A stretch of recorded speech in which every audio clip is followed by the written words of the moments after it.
의 고백, 쉐마의 삶이라는 제목으로 여러분들과 말씀 나누길 원합니다. 여러분들 쉐마라는 단어를 들어보신 적 있으신가요? 쉐마. 네, 들어보셨어요. 못 들어보신 분들도 있을 겁니다. 자, 쉐마는 히브리어로 성경은 히브리어라 그다음에 그릭어, 헬라어로 써져 있습니다. 그래서 히브리어는 구약 성경을 얘기하고요. 헬라어는 신약 성경을 얘기합니다. 그래서 구약 지금 읽고 있는데 구약은 히브리어로 되어져 있고 히브리어로 되어 있는 단어가 쉐마라고 되어져 있는 겁니다. 쉐마는 히브리어로 들으라라는 뜻을 가지고 있습니다. 근데 이 들으라는 단순히 귀로 듣는다라는 단어가 아니라 마음에 받아들이고 삶으로 반응하는 것까지를 말하는 것입니다. 그래서 쉐마는 듣고 반응해라 라는 뜻입니다. 그래서 유대 전통에서 쉐마는 아주 특별한 자리를 차지해요. 그래서 아이들이 가장 먼저 배우는 기도이기도 합니다. 기도이자 고백이에요. 그래서 그리고 또한 유대인들은 자기 생의 마지막 순간에 입술에 올리는 고백이 바로 이 쉐마라는 기도입니다. 그래서 어떤 가정은 사랑하는 가족이 병상에서 숨이 가빠질 때 곁에서 쉐마의 말씀을 낭독합니다. 오늘 이 본문의 말씀을 낭독하는 거예요. 그리고 읊조리며 끝에는 이렇게 기도합니다. 우리는 끝까지 하나님께 속한 사람입니다. 라는 고백을 마칩니다. 생각해보면 사람이 가장 힘들 때 나오는 말이 내가 진짜로 붙들고 있었던 그런 것 힘이지 않을까 저는 생각합니다. 저는 우리에게 그 말이 우리에게도 마지막 삶까지 하나님을 사랑합니다. 하나님께 속한 자녀입니다. 라고 고백할 수 있기를 저는 소망합니다. 얼마 전에 제가 유튜브 영상을 봤어요. 요즘에 쇼츠 잘 나오잖아요. 근데 연세가 많으신 진짜 많으세요. 그래서 그분이 병원의 응급실에 누워 계세요. 산소 호흡기를 달고 옆에 닝게르를 몇 개씩 달고 그 가운데 중환자실에 누워 계세요. 그런데 놀랍게도 그분이 권사님인지 모르겠어요. 그 누운 채로 하나님을 찬양하는 거예요. 누운 채로. 그리고 닝게르 맞고 얼마나 정신이 없겠어요. 그 가운데 손을 흔들고 어깨춤까지 추는 것을 봤어요. 죽음 가운데서 얼마나 하나님을 기쁘게 찬양하고 있는지. 죽음이 가까운 자리에서도 하나님을 찬양할 수 있다는 것은요.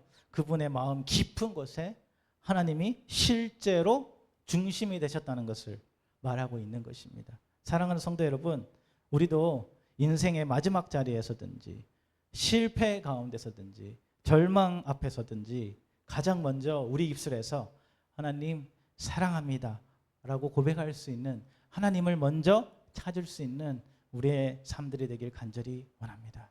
오늘 말씀을 통해서요. 우리에게 들려주시는 음성을 다시 듣고 무엇이 우리의 마음을 붙잡고 있는지 점검하고 우리의 신앙이 고백으로만 끝나지 않고 삶으로 이어지는 그러한 시간이 되길 간절히 소망합니다. 첫 번째는요. 우리가 볼 수 있는 것은 첫 번째 하나님의 음성을 들어라 랍니다. 하나님의 음성을 들어라. 같이 읽겠습니다. 하나님의 음성을 들어라. 말씀도 읽어보겠습니다. 6장 4절 시작. 이스라엘아 들으라. 우리 하나님 여호와는 오직 유일한 여호와시니. 네, 히브리 원문을 보면 쉐마 이스라엘 아도나이 엘로헤이누 아도나이 에카드라고 합니다. 히브리어로 되어져 있습니다. 히브리어로 밑에 보면 나와 있죠. 저기 설명 나와 있구나. 뜻이 안 나와져 있네요. 네. 쉐마 이스라엘 들으라 이스라엘 여호와는 우리 하나님 여호와 한 분이시다라는 뜻이에요. 자, 우리말 성경은 뭘로 시작하는가 하면 이스라엘아 들으라라고 시작합니다. 근데 원문은 뭐로 들어가죠? 쉐마 들으라 이스라엘아 얘기하고 있어요. 자, 이 들으라 말은 하나님 말씀을 받아들이고 뭐라고 했죠? 그 말씀에 순종하면서 살아간다는 뜻을 가지고 있어요. 듣고 마음에 받아 순종하며 살아간다. 그래서 쉐마는 단순한 암송 구조나 기도문이 아니라 하나님의 백성으로 살아가는 삶의 선언과도 같아요. 그래서 제가 오늘 말씀을 준비하면서 제목을 바꿨어요. 맨 처음에는 하나님의 자녀로 살아가는 신앙 선언문이라고 줬다가 쉐마로 바꿨어요. 네, 그만큼 중요한 말씀입니다. 우리에게도 참 좋은 고백이기 때문에 그렇습니다. 자, 그렇다면 우리의 삶을 한번 돌아봤으면 좋겠어요. 매일매일 하나님의 말씀을 먼저 듣는 삶을 살고 있는가? 많은 사람들이 이렇게 얘기해요. 핑계를 대요. 저 바빠요. 하나님 말씀 볼 시간이 없어요. 기도할 시간이 없어요. 예배드릴 시간이 없어요. 우리는 왜 이렇게 바쁠까요? 우리나라만 특별히 더 바쁜 것 같아요. 너무나 바빠요. 우리나라 문화에 빨리빨리라는 문화가 정착돼 있어요. 그래서 우리 교회 비전스쿨 하잖아요. 우리 그 필리핀 목사님들이 와서 빨리빨리 따라해서 빨리빨리란 말을 따라해요. 뭐 하면 빨리빨리 막 이렇게 얘기하세요. 네. 그만큼 우리 마음과 우리 생활에 우리 말 속에 배어져 있어요. 덕분에 일 처리가 참 빠르고 편리하지만 어느 순간부터 조급해지고요. 늘 급해진다는 그런 생각이 좀 들어요. 옛날에 그 사업장들에 많이 이런 말들 써 있었어요. 신속정확. 그래서 표어로 써놨죠. 표어로 빨리 처리하고 정확하게 해야 된다. 네. 참 쉽지 않은 말이에요. 신속한데 어떻게 정확할 수 있을까요? 대충 할 수도 없고 그죠? 정확해야 된대. 정확해야 된대. 그만큼 우리나라의 어르신들, 또 우리 장로님 세대들이 열심히 살았다는 거예요. 열정적으로 살았다는 거예요. 근데 제가 이제 미국에 갔을 때 제일 충격적인 culture shock, 문화 차이가 뭐였는가 하면 너무나도 느린다는 거예요. 너무나도. 우리나라하고 좀 반대예요. 이제 미국에 가서 이제 처음으로 통장을 만들러 갔어요. 통장을 만들러 갔는데 우리나라 통장 만들면 금방 하잖아요. 뭐 사인해 주세요. 이렇게 하잖아요. 아니요. 저를 사무실 안으로 데리고 들어가요. 앉혀놓고 이제 천천히 시작하는 거예요. 하나씩. 페이퍼 놓고 이렇게 종이 놓고 쓰기 시작하고 그다음에 자기가 잘 몰라. 그러니까 상사한테 가가지고 또 물어봐. 또 와가지고 또 쓰다가 또 모르니까 또 가서 물어봐. 또 모르니까 또 와서 쓰고 또 전화도 해요. 또 모르니까 또 전화도 하고. 이렇게 1시간이 흘렀어요. 1시간이. 그래가지고 겨우 내 통장 계좌를 만들고 나왔던 기억이 납니다. 자, 이렇게 일처리가 정말로 느려요. 정말로. 그래서 나치 미국에서 이제 그걸 가지고 나무늘보 같다라고 해요. 나무늘보. 그래서 우리 주토피아 애들 보는 영화에 애니메이션 영화에 그게 나무늘보가 나옵니다. 아주 천천히 움직여요. 나무늘보는 그죠. 하나 가지려면 하나 잡으려면 세월이에요. 세월. 그죠.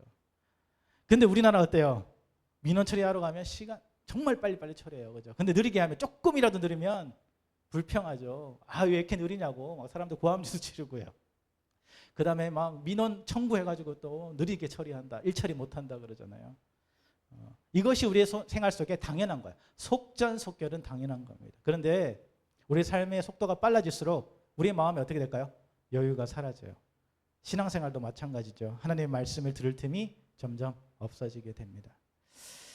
몇 시간도 몇 초도 몇 분도 하나님의 음성을 들을 시간이 없이 내 몸 하루 살다가 바빠요. 그렇게 흘러가 버린다는 거예요. 그런데 유대인들은 쉐마는 어떻게 하는가 하면 하나님의 말씀을 듣는 것을 매우 중요하게 생각합니다. 그래서 성경 구절을 맨날 이거를 외워요. 그리고 유대 신앙의 중심의 고백이 되기도 합니다. 우리가 유대인이 되라는 얘기 절대 아닙니다. 그런 얘기 아니고요. 우리가 하나님 말씀을 매일매일 묵상하며 듣자는 거예요. 유다 전통에서 쉐마는요. 아침 기도와 저녁 기도로 나눠져요. 아침 기도는 샤하릿이라고 하고 저녁 기도는 마하리브라고 합니다. 그래서 암송을 해요. 아침마다 저녁마다. 나는 하나님께 속한 백성으로 살겠다. 그리고 결단합니다. 우리에게도 이런 쉐마가 필요하다 저는 생각해요. 매일매일 아침마다 하나님께 말씀을 간구하고요. 하나님의 자녀로 살겠다. 매일매일 마치며 하나님의 자녀로 살겠습니다. 오늘도 감사합니다. 라고 마치는 그런 사람들이 되길 간절히 축원합니다. 그리고 이 듣다는 것은요. 관계의 문을 여는 도구입니다. 왜냐하면 제가 말만 주구장창 하잖아요. 말만 계속해 난 듣지도 않고. 친구가 있을까요? 없을까요? 친구가 없어요. 친구가 하나둘씩 떠나가지고 나만 얘기하는데 누가 나하고 친하고 싶겠어요. 내 말만 듣는데. 죄송합니다. 여러분들 제 말만 듣고 있어서 이 시간에. 근데 친구랑 교제하고 관계가 생기기 위해서는요. 서로 주고 받아야 돼요. 내가 들을 수 있는 귀가 있어야 돼요. 근데 듣지 못한다면 관계가 생기지 않는 거예요. 그렇기 때문에 이 쉐마 하나님의 말씀을 듣는다는 것은 하나님의 관계를 가질 수 있는 핵심 키이기도 합니다. 그래서 하나님 말씀하십니다. 쉐마 들으라 이스라엘아 라고 말씀하신 거예요. 들으라 나의 자녀들아. 라고 말씀하신 거라는 겁니다. 그리고 이 듣는다는 것은 뭐라고 했죠? 아까 전에 순종하고 그 말씀을 받아들이라는 뜻도 포함되어 있다라고 했어요. 결국 쉐마는요, 그저 지나가는 말로 내 말을 듣고 말대로 살아라가 아니라 하나님 부르심에 정확하게 응답하는 것을 말합니다. 예전에 우리 3주 전인가 왕과 신하의 차이를 우리 어린이 설교 때 한번 얘기했습니다. 야, 하나님의 자리가, 왕의 자리가 있는데 누가 앉아야 될까? 이렇게 얘기했던 기억이 나십니까? 네. 왕은 나라의 통치자예요. 곧 주권자, 명령을 내리는 사람이죠. 자, 왕과 신하의 차이는 그렇게 됩니다. 왕은 통치자, 신하는 왕을 섬기는 사람. 그래서 왕의 뜻을 듣고 그 맡겨진 일을 수행하는 사람이 신하죠. 그래서 왕의 보좌는 신하가 앉을 수 없습니다. 왕의 자리는 오직 왕만 앉을 수 있어요. 그런데 만약 누군가가 그 자리를 뺏으려 한다면 우리는 그걸 뭐라고 하죠? 용모라고 합니다. 삼국 드라마, 우리 옛날 드라마, 조선시대 드라마 이런 거 보면 막 용모의 꿈을 꾸는 거 드라마가 거의 대부분인 것 같아요. 왕의 자리를 쟁탈하기 위해서. 그래서 욕망과 야심, 권력욕이 꿈틀거리기 때문에 그렇죠. 사극 드라마만 봐도 왕자를 둘러싼 싸움이 이렇게 벌어지고 있어요. 그런데 우리의 삶은 어떨까요? 우리의 자리에 왕자는 누가 앉아야 될까? 한번 생각해 봤으면 좋겠습니다. 그래서 쉐마는 이것을 정확하게 보여주고 있어요. 하나님은 내 삶의 한 부분이 아니라 중심이다. 그래서 오직 한 분이시고 내 마음의 왕자에 되실 유일한 분이라는 것을 우리는 기억하길 원합니다. 우리의 입으로 하나님은 나의 왕이십니다. 한번 고백하길 원합니다. 하나님은 나의 왕이십니다. 다시 고백하겠습니다. 하나님은 나의 왕이십니다. 아멘. 돈, 사랑, 사람들의 인정, 불안, 걱정 다 필요 없습니다. 하나님이 함께 하시면 그 모든 것이 해결될 줄 믿습니다.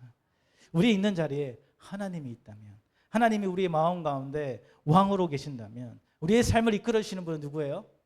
하나님인 줄 믿습니다. 오직 그 하나님만을 바라보기를 원합니다.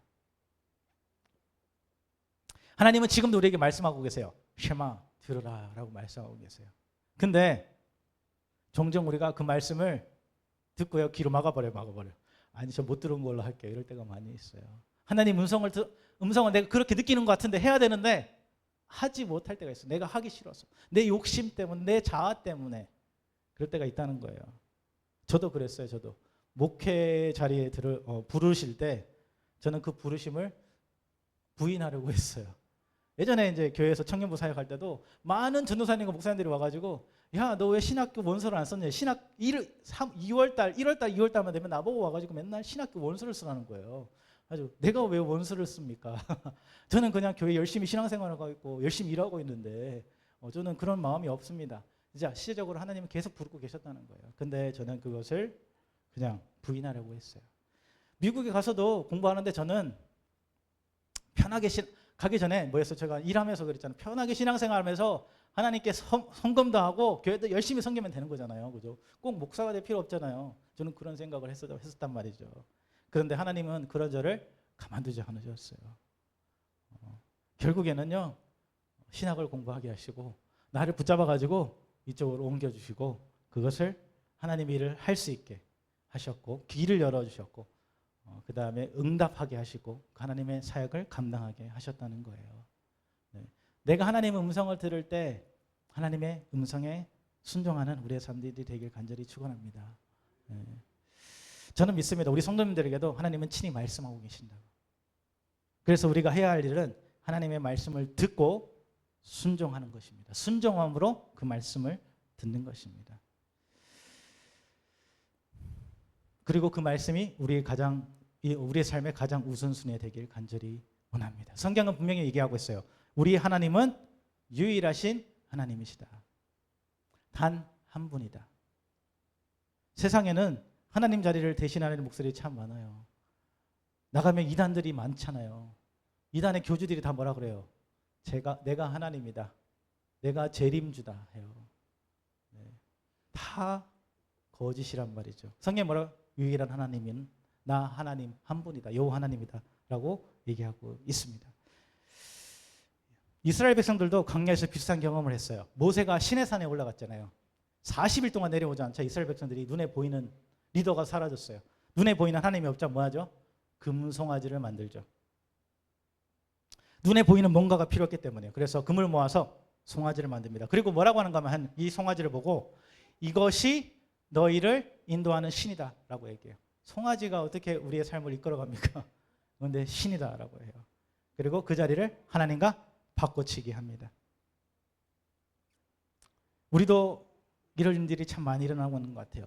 돈과 우리 삶과 사람들의 인정과 관계, 쾌락, 자녀, 심지어 우리 사역 가운데서까지도 하나님의 자리를 빼앗아 차지할 때가 참 많이 있다는 것입니다. 하나님을 더 의지하고 더 두려워하고 하나님을 더 붙들이는 그러한 순간이 제일 중요하지만 하나님보다 다른 것을 더 붙들 때 그것이 우상이 되는 것입니다. 우리가 많이 우상으로 생각하는 것이 십자가와도 비슷할 것 같아요. 우리 교회 십자가가. 네, 여기 우리 장로교회라서요. 장로교회는 십자가가 어디 있는가 하면 이 앞에도 있나요? 여기는 있네요. 네, 여기 모양이 있지만 십자가 어디 있는가 하면 우리 장로교회는 교회 하나만 있어야 된다. 그래서 저기 종탑에 붙어져 있습니다. 그래서 교회 지금 현재 교회 안에는 십자가가 없어요. 근데 어떤 사람들 와가지고 왜 교회에 십자가가 없지? 이런 분들도 있어요. 근데 우리는 하나만 하나님 예수님 한 분. 그래서 하나의 십자가를 두고 있습니다. 근데 많은 사람들이 십자가를 어디에 착용하죠?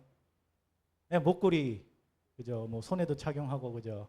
어떤 데는 십자가를 그리기도 합니다, 그죠? 그죠? 자, 근데 기억해야 하는 것은 십자가의 모양에 능력이 있는 게 아닙니다. 어디에 능력이 있을까요? 그 십자가를 지신 예수 그리스도께 있습니다. 분명히 기억해야 합니다. 십자가의 능력이 아니라 예수 그리스도께 능력이 있습니다. 그래서 오늘 아까 전에 우상을 만들지 말라 하나님이 말씀하시잖아요. 근데 십자가가 우상이라는 얘기는 아니에요. 근데 그 십자가가 우리의 삶을 모두 보호해준다라고 생각하지 마십시오. 예수 그리스도가 우리의 삶을 보호해주고 하나님이 보호해주시는 분입니다. 그렇다면 그 십자가는 뭔가요? 그 예수님이 십자가를 우리 죄를 대신 지신 하나의 표지이다라는 거죠. 그래서 우리가 그 십자가를 보면서 예수님을 생각하는 거예요. 내 죄를 위해 십자가에 달려가신 예수 그리스도를 생각하는 것입니다. 그렇게 우리가 십자가를 가지고 있는 거예요. 매일매일 보면서 예배드리며 하나님의 예수님을 다시 묵상하고 생각하기 위해서. 그래서 우리는 이렇게 고백하길 원합니다. 오직 하나님만이 우리의 하나님이십니다. 우리 같이 고백하겠습니다. 오직 하나님만이 우리의 하나님이십니다. 오직 예수님만이 우리의 구원이십니다. 오직 성령 하나님만이 우리 가운데 거하십니다. 아멘. 네, 그래서 이스라엘아 들으라 우리 하나님 여호와는 오직 유일한 여호와시니. 이 말씀이요 우리의 매일의 시작과 끝이 되길 간절히 축원합니다. 우리 두 번째는요 볼 수 있는 것은 마음과 뜻을 다해 오직 하나님만 사랑하라. 같이 읽겠습니다. 마음과 뜻을 다해 오직 하나님만 사랑하라. 아멘. 6장 5절 보면요 너는 마음을 다하고 뜻을 다하여 힘을 다하여 내 하나님 여호와를 사랑하라. 지난주 설교 기억하시나요? 네, 지난주 설교 뭐 했는가 하면 예배를 어떻게 드려야 하냐라고 얘기를 했었어요. 예수님께서 말씀하신 것처럼 예배는 어떻게 해요? 신령과 진정으로 드린다라고 했어요. 그래서 오늘 말씀도 똑같은 방향을 가리키고 있어요. 표현은 다르지만 하나님께 드리는 예배는 마음을 다해 전 존재로 드리는 사랑의 응답이라는 것입니다. 그렇다면 어떻게 우리가 마음과 뜻을 다해 드릴 수 있을까요? 입술로 우리가 하나님을 사랑한다고 입술로 이렇게 얘기하는 것이 그것이 예배일까요? 우리 인간관계를 생각하면 좋을 것 같아요. 연인이든 부부든 부모이든 자녀이든. 제가 이제 저기 어디지? 스타벅스에 갔어요. 커피를 딱 마시러 갔어요. 그런데 딱 앉았는데 옆에 커플이 앉았어요. 옆에 딱 앉아가지고 커피를 딱 이제 마시면서 대화를 할 줄 알았어요. 그랬더니 커피를 떡 들었더니 둘 다 자기 핸드폰만 쳐다보고 있는 거 이렇게. 근데 그렇게 아무 말 하지 않고 자기 핸드폰 보다가 1시간 동안 있다가 가자 그러고 가요. 아무 말 하지도 않고. 네. 둘이 사랑하는 사람인 거 분명히 연인 관계. 네. 분명히 연인 관계. 자, 그런 걸 보면 여러분들 두 분이 그거 진정한 사랑이라고 볼 수 있을까? 저는 생각을 해요. 사랑하는데 앞에 앉아가지고 자기 핸드폰 보다 집에 간다? 좀 이상하지 않나요?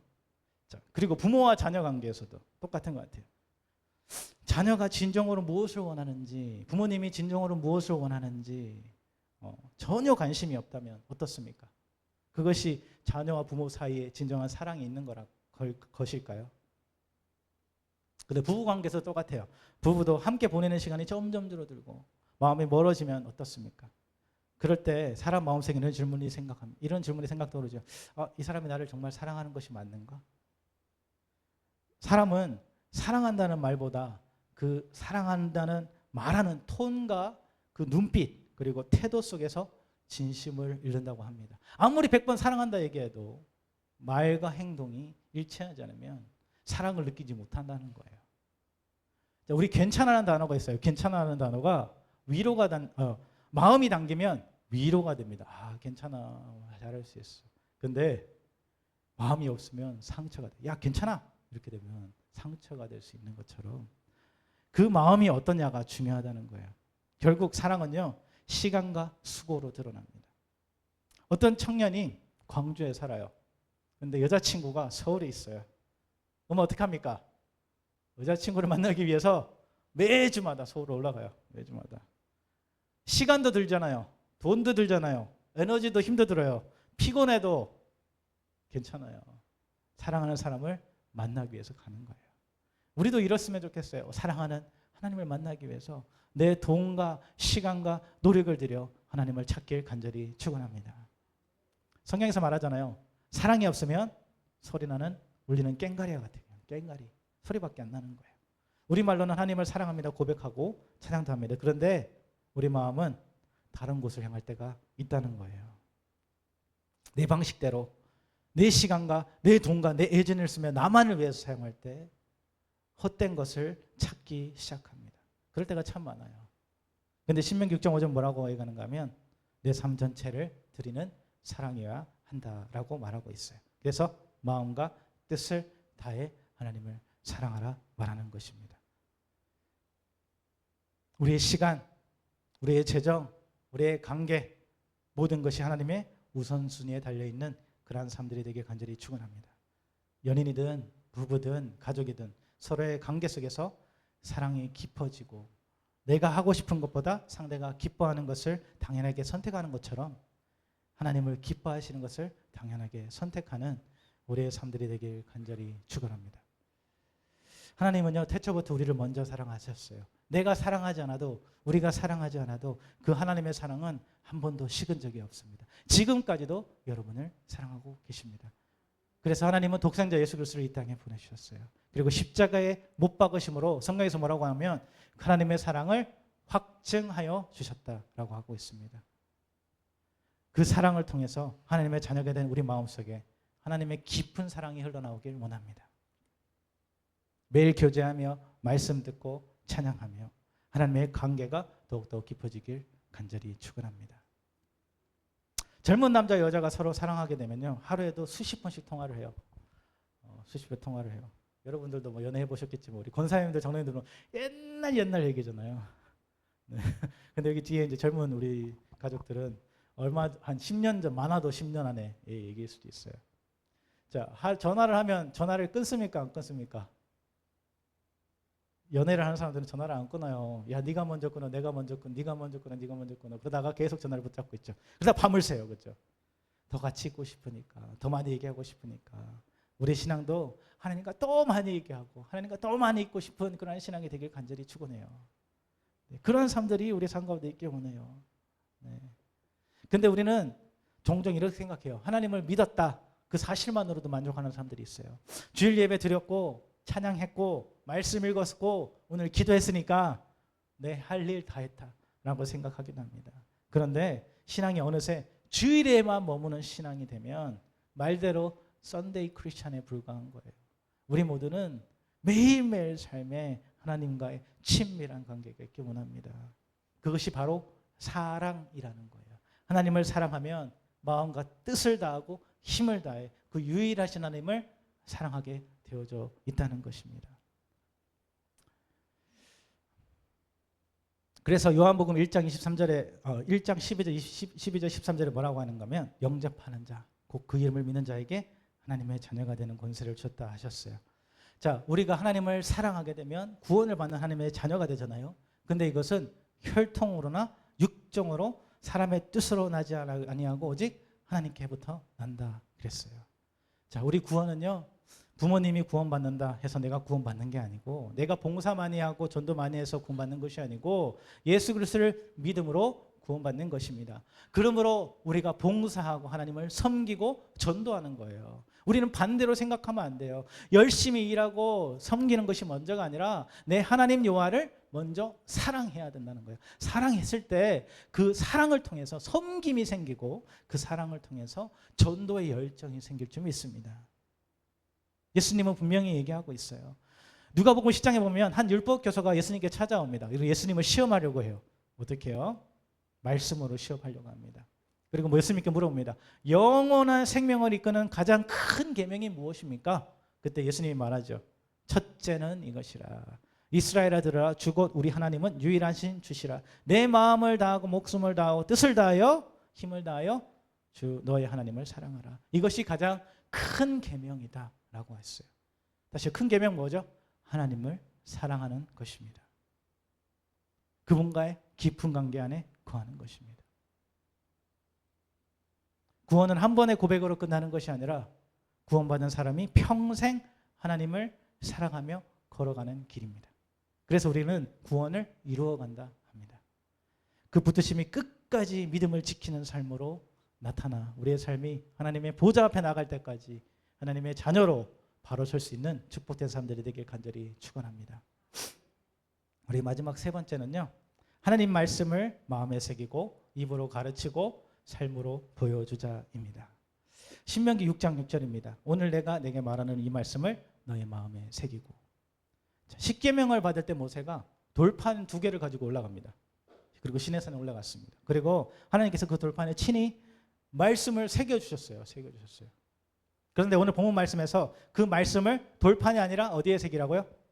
우리 마음판에 새기라 말씀하세요. 다시 말해, 유일하신 하나님을 사랑한다는 것은 단지 머리와 신학적인 생각으로, 지식으로 끝나는 것이 아니라 그게 우리의 생명이 되고 그게 우리의 삶으로 드러나야 된다라는 것을 얘기하는 것입니다. 많은 사람들이요, 신학교 가면 은혜가 더 충만해질 거라고 생각합니다. 여러분 어떻습니까? 신학교 가면 은혜 충만해질까요? 제가 신학교 가보니까 그렇지 않는 것 같아요. 신학교잖아요. 그러면 신학교는 뭐 학교예요, 학교. 학교는 뭐죠? 공부하는 곳입니다. 은혜를 받는 것이 아니라 공부하는 곳이에요. 그래서 신학교 가서 뭐 하는가 하면 성경을 공부하고 연구합니다. 그래서 어떤 사람들은 신학교 가서 믿음이 좋아지는 사람도 당연히 있어요. 말씀이 깊어지면 깊어질수록 하나님을 더 사모하게 되잖아요. 근데 어떤 사람들은 지식만 채우다 보니까 너무나 힘들어지는 거예요. 아이고, 내가 생각했던 하나님이 아니네.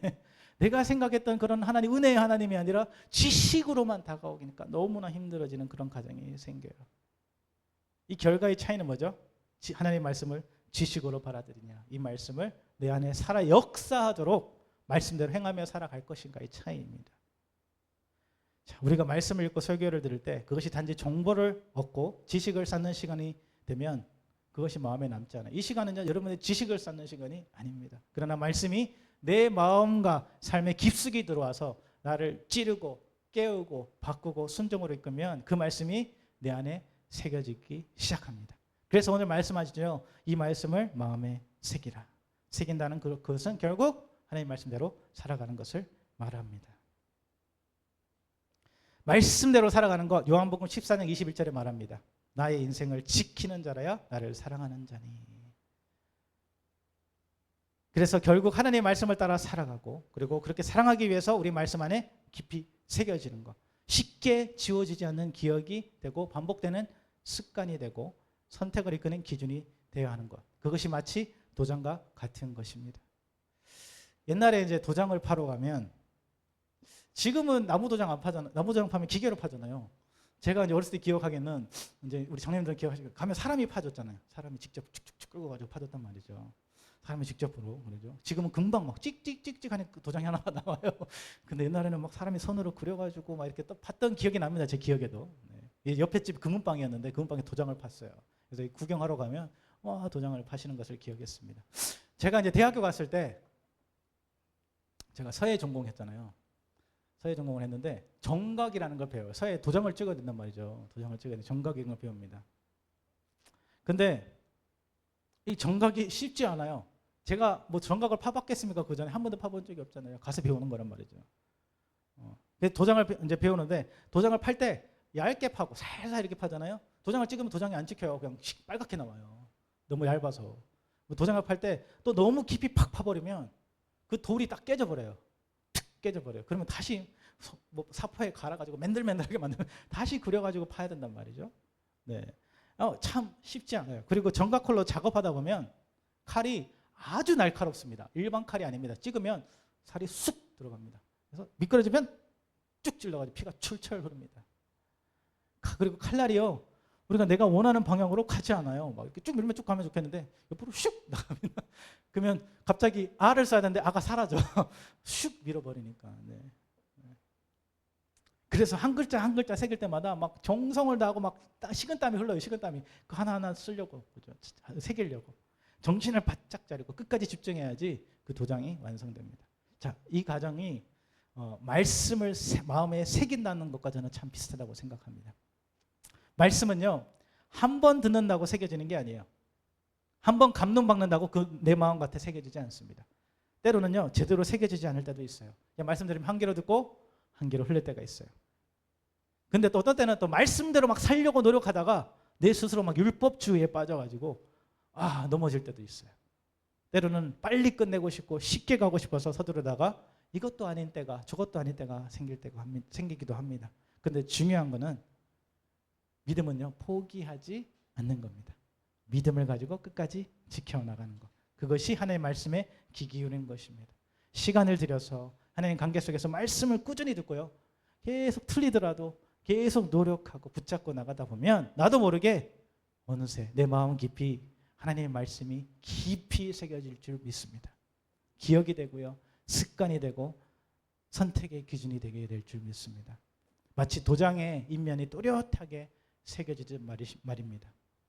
그래서 신명기 6장 7절은 말합니다. 그 마음에 새겨지도록 우리의 삶을 구체적으로 가르쳐주고 있어요. 어떻게 해요? 내 자녀를 부지런히 가르치고 집에 앉아 있을 때든지 길을 갈 때든지 누워 있을 때든지 일어날 때든지 이 말씀을 강론하라. 말씀을 가정 속에서 일상 속에서 두라는 거예요. 앉을 때나 일어날 때나 누울 때나 잠잘 때나 모든 순간이 하나님의 말씀 자리로 만들어라 라고 하고 있어요. 아까 전에 우리 유대인들은 쉐마를 아침에 몇 번 한다고요? 2번 아침 저녁에 한다고 그랬어요. 고백한다고 그랬어요.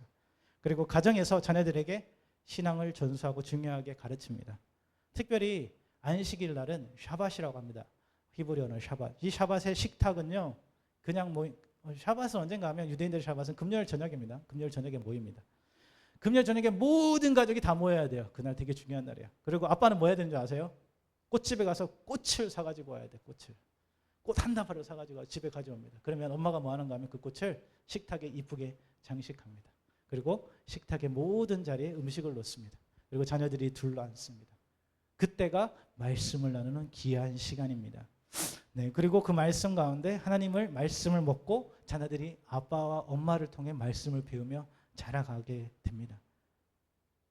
이것이 뭐와 같은가 하면 우리 가정예배와 같아요. 가정예배. 네, 사실 가정예배 드리는 거 쉽지 않아요. 그죠? 바쁘고 피곤하고 아이들에게 집중 안 될 때도 많아요. 네, 저도 많이 시도하는데 쉽지 않습니다. 우리 이삭이가 가만히 있지 않습니다. 네, 근데 찬양도 하고 말씀도 듣게 돼요. 우리 장로님 보니까 건율이 잡아놓고 말씀을 가르치시더라고요. 이렇게 잡아놓고 돌아다니니까 건율이 움직이지 못하게 딱 잡아놓고. 네. 자, 이 정말 중요해요. 가정에서 말씀을 나눈다는 것이. 교회가 해줄 수 있는 건 한계가 있어요. 근데 가정에서 매일매일 나누는 거, 이 말씀이 우리의 삶에 깊이 하나씩 새겨질 때요, 그 자녀들과 우리 모든 가정이 말씀으로 바로 세워질 줄 믿습니다. 그것이 하나님의 말씀부터 살리는 우리의 삶이 되어질 줄 믿습니다. 히브리서 4장 11절 말하고 있어요. 하나님의 말씀은 살아있고 활력 있어 마음의 생각과 뜻을 판단하시나니. 사랑하는 성도 여러분, 우리 세계비전교회가 언제나 어디서나 하나님의 말씀을 사모하고 말씀을 나누고 서로에게 힘이 되어주는 공동체가 되길 간절히 축원합니다. 신명기의 말씀 보면 6장 8절 9절 오늘 본문 말씀 후반에 보면 너는 그것을 내 손목에 메어 기호로 삼으며 내 미간에 붙여 표로 삼고 또 내 집 문설주와 바깥문에 기록할지니라. 이 말씀은요, 하나님 말씀이 주일 예배 시간에만 머무는 것이 아니라 어디요? 언제나 어디서나 우리의 삶 가운데 있어야 함을 가르쳐주고 있습니다. 그래서 유대인들은 실제로 이것을 따라합니다. 어떻게 해요? 테팔린이라고 합니다. 테팔린에서 손목에 말씀을 가지고 꽝꽝 묶습니다. 머리도 꽝꽝 묶어요. 머리 이렇게 써요. 이렇게 시커먼 그 안에 신명기 말씀이 들어있어요. 이 말씀 그대로 따라 이 말씀 그대로. 저 그거 하라는 얘기 절대 아닙니다. 그게 아니고요. 그 말씀이 우리의 생각과 우리의 모험 가운데, 우리의 삶 가운데 있어줘야 된다는 것을 말하고 있는 거예요. 우리 주위를 둘러보십시오. 내 주변은 무엇으로 가득 채워져 있는가? 하나님의 말씀이 여러분들 삶 가운데 가까이 있습니까? 아니면 세상 것들로 가득 차 있습니까? 어떤 분은 차 안에도 성경책 두고 다니신 분들이 있어요. 그죠? 그래서 성경책이 태양을 봐가지고 껍질이 다 벗겨져. 근데 어떤 분들은 뭐 열심히 성경책을 읽을 수 있지만 이렇게 놓고만 다니는 것이 아니라 성경책을 읽으면 좋을 것 같아요. 예전에는요, 교회 갈 때 많은 성도들이 성경책을 이렇게 손에 들고 갔어요. 지금 우리 장로님들 아직도 가방도 들고 다니시고 성경책도 들고 오시더라고요. 그래서 성경책 한 권을 손에 들고 가는 모습이 옛날에는 크리스천, 기독교인들이다라는 그런 모습이 익숙했어요. 근데 요즘 어떻죠? 성경책 안 들고 다녀요. 스마트폰 하나면 되잖아요. 패드 들고 다니고, 그죠? 저도 그렇죠. 저도 지금 패드를 보고 있는데 패드 하나로 끝나요, 그죠? 요즘 그만큼 스마트폰이 잘 보급되어져 있어서 그렇죠. 그런데 성경책과 스마트폰의 차이가 있어요. 그 차이는 뭘까요? 성경책은요, 하나님의 말씀만 있어요. 내가 이거 들고 다니면 표도 하나님 말씀, 들고 다녀도 하나님 말씀. 근데 스마트폰은 어떻죠? 피면요, 온갖 앱이 다 있어요. 카톡부터 시작해서 전화, 인터넷, 유튜브, SNS 다 있어요. 그 중에 하나가 성경 앱입니다. 그래서 찾아가지고 성경 앱을 딱 키는 거죠. 근데 말씀 가운데, 예배 가운데 성경을 보다가 카톡이 카톡 울려. 그럼 우리 뭐죠? 성경을 쭉 내리고 카톡을 딱 확인하고 메시지 쓰고, 그러다 보면 성경은 어디 간 데 없어요. 그 다음 유튜브로 넘어가고 또 다음으로 넘어가다가 결국에는 그냥 핸드폰을 꺼버려요. 네. 예. 자, 우리 마음이 금방 흔들려 버린다는 거죠. 자, 스마트폰이 문제라기보다는 우리의 마음이 그렇게 쉽게 뺏기는, 우리 마음이 쉽게 빼앗기는 환경 속에 우리가 살아가고 있다는 것입니다. 그래서 오늘 하나님 말씀 우리에게도 더욱더 중요하다는 거예요. 마음에만 아니라 마음에 새기고 우리의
그걸 놓자는 건 얘기 절대 아니에요. 그렇지만 우리가 기억해야 하는 것은 우리가 집을 나가고 들어갈 때마다 하나님을 생각하기 원합니다. 이 말씀을 생각하면 좋을 것 같아요. 하나님은 유일하신 하나님이다. 하나님을 온전히 사랑하자. 들어가고 나갈 때 말씀으로 시작하고 말씀으로 마치는 삶이 되길 간절히 축원합니다. 우리 사랑하는 여러분, 우리가 하나님을 온전히 믿고 마음과 뜻을 힘을 다해 사랑하며 말씀에 늘 가까이 있는 축복된 삶을 살아가게 되기를 간절히 축원합니다. 우리의 삶을 붙들어 줄 수 있는 것은 어떠한 표식도 아니고 어떠한 기계도 아니고 어떠한 책도 아닙니다. 그러나 우리의 말씀을 붙들 수 있는 것은 오직 하나님이십니다. 우리가 힘들 때, 어려울 때마다 하나님께 기도하십시오. 힘들 때, 어려울 때마다 하나님의 말씀을 붙잡으십시오. 힘들 때 어려울 때마다 하나님의 음성을 들으십시오. 그 하나님이 우리의 삶을 책임져 주실 줄 믿습니다. 우리 같이 일어나서 찬양하고 주님 앞에 나가도록 하겠습니다.